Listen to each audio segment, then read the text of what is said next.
We are very proud to announce UMP Trading is an official partner with a proven profit track record. Yeah, if you want great returns on your investments, be sure to check out UMP Trading.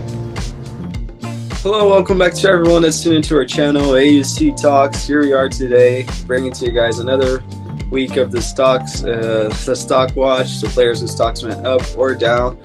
Not a lot of action this week coming off the international break, thank God. Now we have club soccer back on. Brayden, getting straight to the point, who's the first player who makes your list of stocks going up? Yeah, so my first stock up player is going to be Mark McKenzie. I mean, he got an assist and a clean sheet in Genks 4-0 win this weekend over Michelin, but that's actually not the main reason I put him here. The main reason is because of what we saw in last week's camp. Obviously, we've talked about it in previous videos. The defending has been really, really bad over the past two games. I mean, Ghana, it wasn't terrible, but against Germany, it was probably the worst we've seen in a long, long time. And especially Chris Richards in both games had absolute disaster classes. I'm not gonna try to be nice to him at all. I mean, just shocking performances and a big letdown from him. And I'm not saying he should be kicked out of the team entirely. I think that's a bit harsh because it's the first time he's played bad for us, but his spot isn't as secure as most fans wanted to think before the camp. And with McKenzie and building on his excellent season last year with what's looking like another very solid campaign, and he's in Europe as well, I mean, I think he definitely deserves some consideration for our next camp, whether it's over Chris Richards or someone like Miles Robinson. Absolutely, I think it makes all sense in the world because he is a guy playing in Europe. That's usually the argument that people have against some of our center backs, understandably so. But definitely, I think that we all had a notion that Richards was a locked-in guy for 26 because he's young, because he plays in Europe. Well, he is in Europe, not saying he plays there, but he is there. And I think that that's a great shout. I'm going to go with Diego Luna because this guy has been really consistent. Honestly, it's so nice to see. Props to him and his club for giving him a chance after the U20 World Cup in which he had a good performance. He capitalized on his opportunities and he scored a nice goal. I mean, to be honest, it was an MLS defending, showcase, but he did well. He pressed, he got there. I like the conviction that he took his shot. And yeah, just really nice to see Luna scoring. You can see he's really comfortable with the way he's playing now. And I really, really hope that, I think he may be staying one more season in MLS, to be honest. I don't think that he's quite ready for the jump to Europe. I don't think it's worth it to rush players there. And this opens up a little bit of an argument that maybe can be discussed in a further topic. I feel like a lot of our players, because they are never the main guy, they don't really have it or the he is him energy because they go to Europe already with the expectations that they're going to have to settle in and work their way up. I like that Luna is probably going to become one of the main players for Real Salt Lake, and I think that was another good showing for him. Really exciting player, and it just goes to show, I think that for the Olympics we are going to have a stacked team, and the midfield position going forward is definitely one of those. So his stocks goes up. I really like Luna. Completely turned around my opinion on him. So yeah, really nice to see. Now, who did not impress you and gets the stock down, Brayden? So my first stock down isn't actually because they didn't impress me. It's more of a missed opportunity, kind of like how I put Jonathan Gomez in stock down the last time we did this. It's Agustin Anello, because for me, it's a missed opportunity with the U23 Olympic camp. We said in previous videos he wasn't released to the roster because Sparta Rotterdam wanted to keep him for some reason, which I would have been okay with if they had actually played him. He didn't play a single minute this weekend in their 0-0 draw with Go Ahead Eagles. He definitely could have made a difference because their attack wasn't really getting any final product going, and they only made one sub, which is just, it doesn't make any sense to me.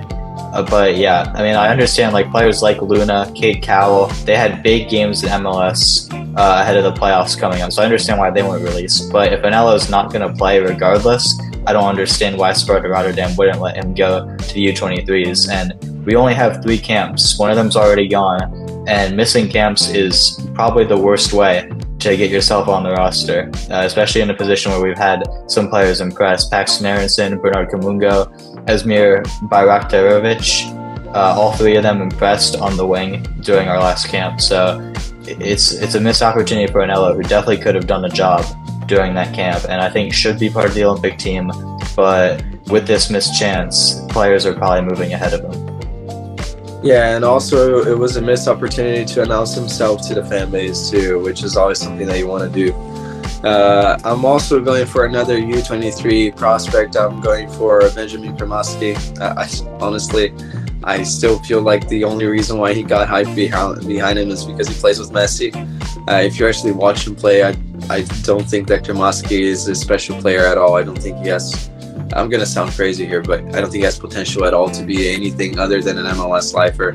I think maybe he becomes an okay player in Europe for a couple of seasons and bounces back. I just think that he has too little technical ability, really low IQ, not even that athletic. I honestly don't understand why this guy got a call up to the main team. It was probably to lock in his status as a U.S. player. I know it's a controversial pick, but I'm just being completely honest here. I'm not going to sugarcoat. Whenever I watch Kremasky, I don't see anything that impresses me. So yeah, again, another subpar showing, but it's not even subpar, it's just his regular type of showing out there. But based on the expectations and the glazing that the fan base, I think I can get away with that word, the glazing that the fan base gives him, I expected more, and his stock goes down.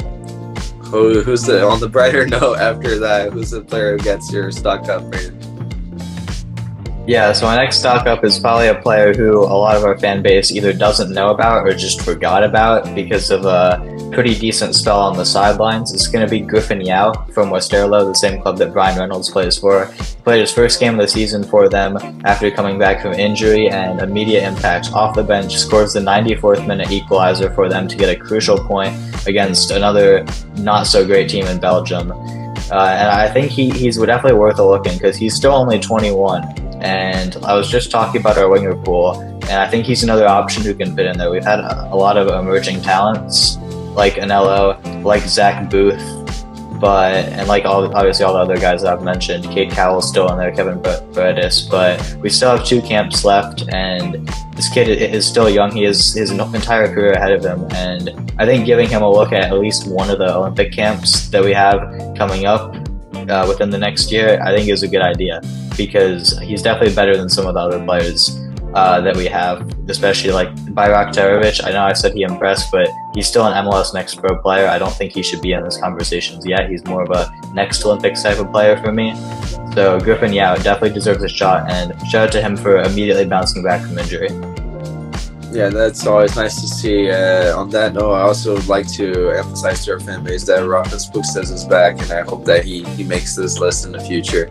But my next player that makes the stock up list is Walker Zimmerman. I'll be honest, I wasn't the biggest fan of him for a long time, but I think one thing that gets undermined by our fan base is leadership and just demeanor, game management demeanor. I feel like Walker wouldn't capitulate like we did against Germany. I know that he's not the best defender. I'm not saying that we would have had a better showing or would have won the game by any means. But I think that you watch him again, yes, they didn't win, but he always has solid performances, always secure. He makes a little bit of an error here, intercepting or committing too early to a challenge here and there, but he is a really sound defender, and people are really quick to forget his good performances. Against Canada, I thought he was superb and during the Nations League. And I feel like, again, he had a good game, and I really think that he, especially considering the situation that we're in with the center backs, he's still relatively young. He can definitely make the 26 roster. And I think that with these consistent performances and the character that he has, I think he has a chance of making it there. So he gets a stock up. Now, who did not impress you and gets the second spot on the stock down list, Brave? Yeah, I think also with Walker, the locker room presence is something that can't be ignored by our fans. It gets overlooked a lot because of maybe his lack of talent compared to some other players, but I saw a video after the Ghana game in Nashville. Basically, the entire squad came up to him after the game, just said hello. He's clearly a huge part of the locker room when he's in the camps, and I don't think that can really be ignored. The vibes, I mean, as much as we want to clown on Greg and some of the MLS guys for being vibe guys, it's really important, especially in camps, like in tournaments, like at Qatar. I mean, all these players are cooped up for a couple of weeks in a hotel in a small country that there's not a lot to do. I mean, having guys who can boost the vibes and the overall team morale is a really important thing. But jumping into, on a less positive note, my next stock down player, it's going to be a bit of a controversial one, I think, Gabriel Slonina. And I think some fans might put him in their stock up because he did have 7 saves against Union St. Gilloise, but they lost 4-1 for the second week in a row. It's their 6th straight loss in the league, putting them now into the relegation zone, and they've conceded 17 goals over those 6 games, which it's not. I'm not saying it's Slonina's fault because he has been making an incredible amount of saves, but it's discouraging for me to see him in a team that isn't putting up a fight, that's just getting battered week in, week out, and I don't think it's good for his career, honestly. I don't think it's good for his confidence, his morale, and his overall progression, because if you're just going to keep losing, they can have a real effect on a player. Like, we see players who get relegated all the time, and it takes a big hit on their career. And, I mean, maybe he'll be playing some meaningful games once the relegation playoffs start, but I think realistically he should have gone on loan to a team that can actually compete, because Yukon are not doing that. Yes, I completely agree, especially for a goalkeeper. It's really easy to shine, you know, when you are getting a bunch of shots at you. But there's also the aspect of commanding his box, and it's really hard to find them. But if you find the highlights, it's usually on Instagram for the games.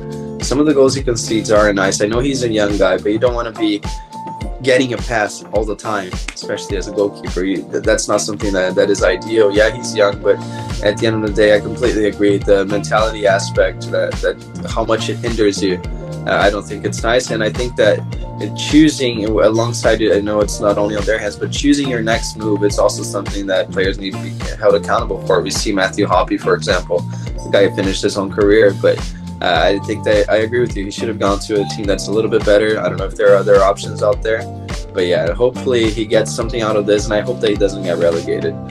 Now, my next player for the stocks down, it's also in the defensive area of the pitch. It's Cameron Carter-Vickers. We saw that he was included. He was in the mix with the roster. He came on against Germany. I thought he was really eager to show something. He was coming forward a little bit with a high press, and obviously it couldn't get any worse when he got on the pitch. But the fact that now he's back at Celtic, and they're really easing him back in after that showing against when he actually made his comeback, and definitely cost them.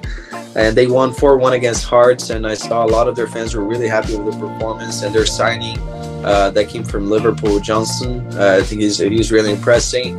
And I don't know if that's his last name, but a player that came from Liverpool that's playing their center back. And I think that is the fact that he's not immediately back when he's clearly 100% fit, as the coach has said, shows something. It shows that he's not a locked-in defender as he was last year.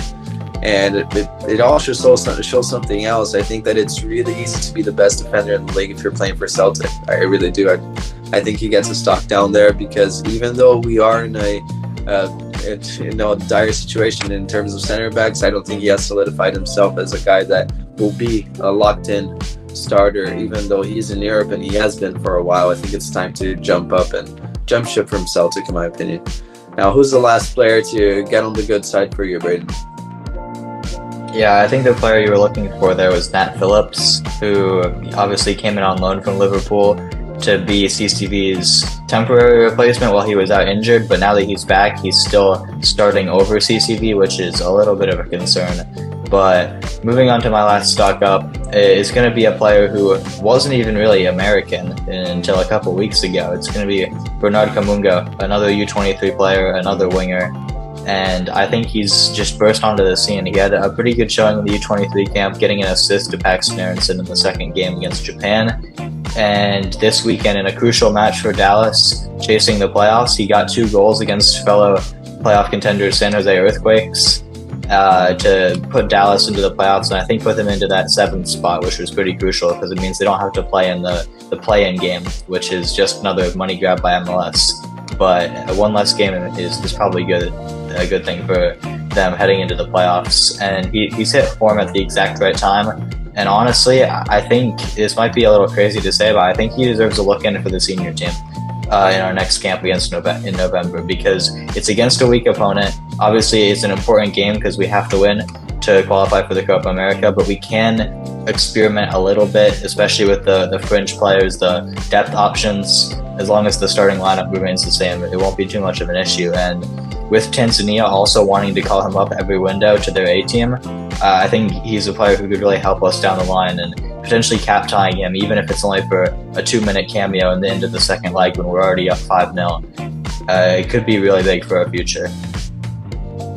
Nice, that's a really good shout. I really root for this guy. I think that it's a bit early, but I definitely want to see him in the mix for the future. And speaking about the young guys, they kind of overtook this week's stock watch. I'm playing for another one, John Token. I think that yes, it was just a bounty, but he continues to build up this season. You know, a really, really good season. I think it's fair to say it's a breakthrough season. He has gathered some interest from Europe. We don't know the veracity of those reports, but it's nice. I think that there are definitely some clubs out there that can use John Token.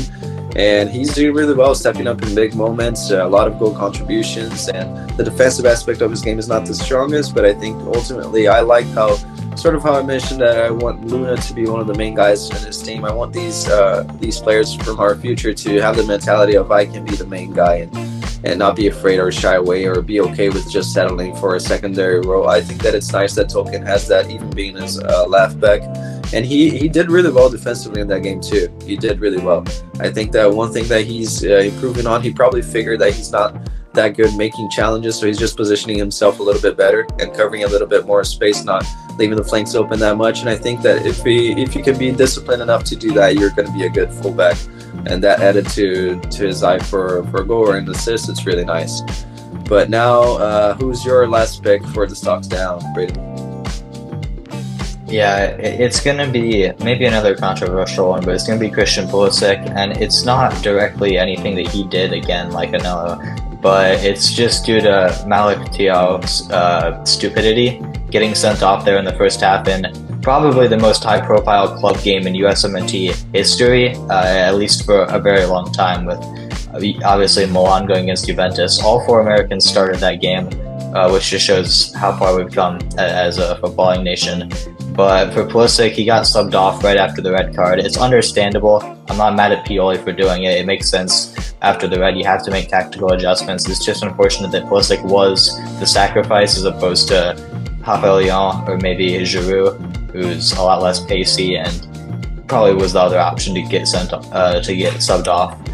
But in one of our most high-profile games, I think it was pretty underwhelming for Pulisic and honestly most of the players as a whole. So it's just disappointing that he didn't get to stand out. But on the bright side, this next week he has the perfect opportunity to bounce back. He has a Champions League game against PSG and a Serie A match against Napoli. So he definitely has a chance to prove himself once again, and he's been very good this season. So I expect him to get back into form.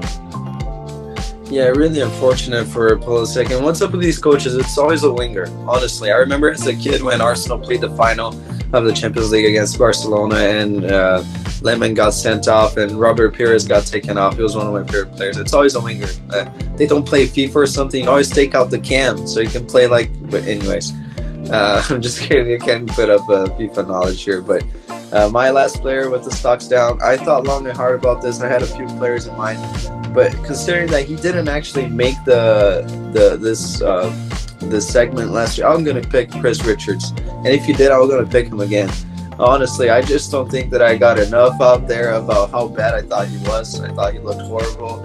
I thought about putting Sabi here. He was my original choice. He got his first start, didn't do anything again.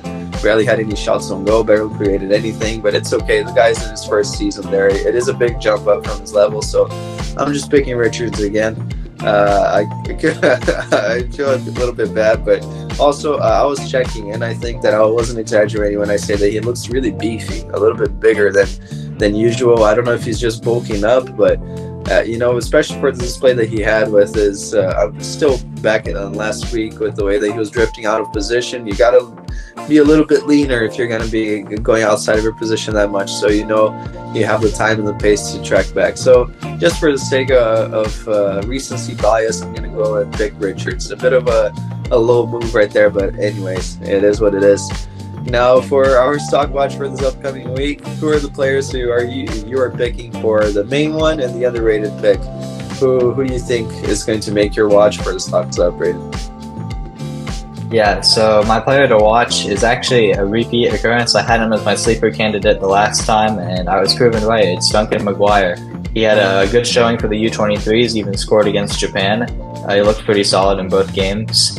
And as well, this weekend, an absolutely magnificent game once again from him in MLS. A brace for Orlando City, scoring their only 2 goals, and the highlight has to be flicking the ball over Michael Bradley's head during his last ever game. Maybe a little bit of a sad way to go out for a USMNT legend, but he's just kind of showed him the levels. And just an excellent goal, an excellent performance as always for Duncan McGuire. And with the playoffs coming up in his first ever season, it's a perfect opportunity for him to really show what he's about in the big moments and kind of announce himself.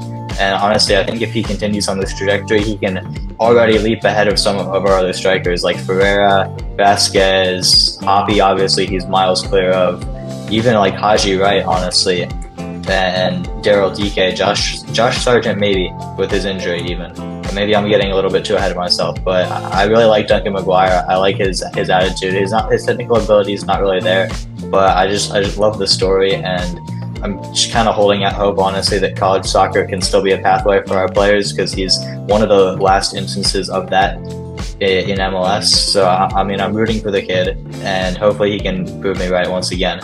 And then for my sleeper candidate, I'm going to go for Christian Fletcher, who's kind of been off the radar for a little bit, but he has 6 goals and 6 appearances for Swansea's U21s after joining them on loan from DC. And his loan will end in January, but there's been a lot of interest from Swansea to bring him in on a permanent deal, and the manager did confirm that he will be starting to train with the first team very soon, which is obviously a big sign.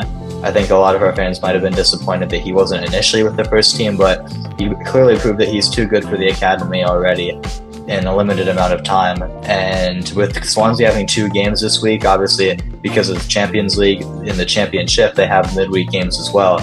So with 2 games coming up, it's a perfect opportunity for him to announce himself to Swansea in training, and maybe even getting his first appearance in the league as well.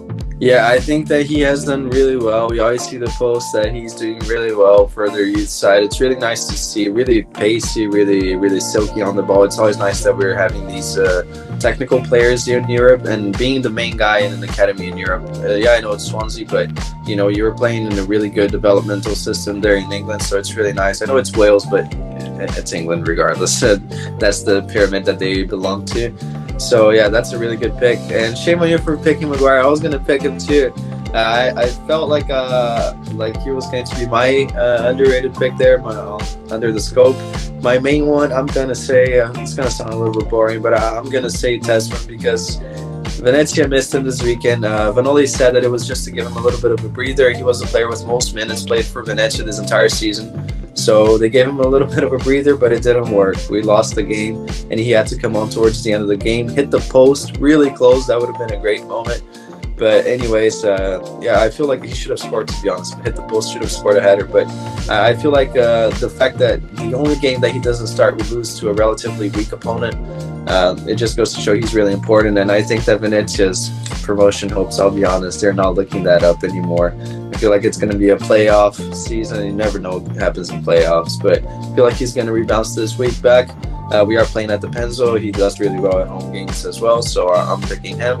And McGuire, I need to talk about him because I feel like we need sometimes, and I've discussed this with my family in Brazil, I feel like we, instead of looking at models of what happens in Brazil and what happens in other countries, I feel like we need something inherently and very distinctively American in order for things to work. And I like how McGuire has come through. The guy was playing in USL 2 a few years back. He was playing college soccer, and now he's doing really well for Orlando. And there isn't a word in English for this. I really wish there was. Brocador. That's how we refer to some strikers in Brazil, where there's not much technical ability, but there is enough athleticism and eye for a goal. Just in England they call it fox in the box, but that's such a bad way, cringy way to say it.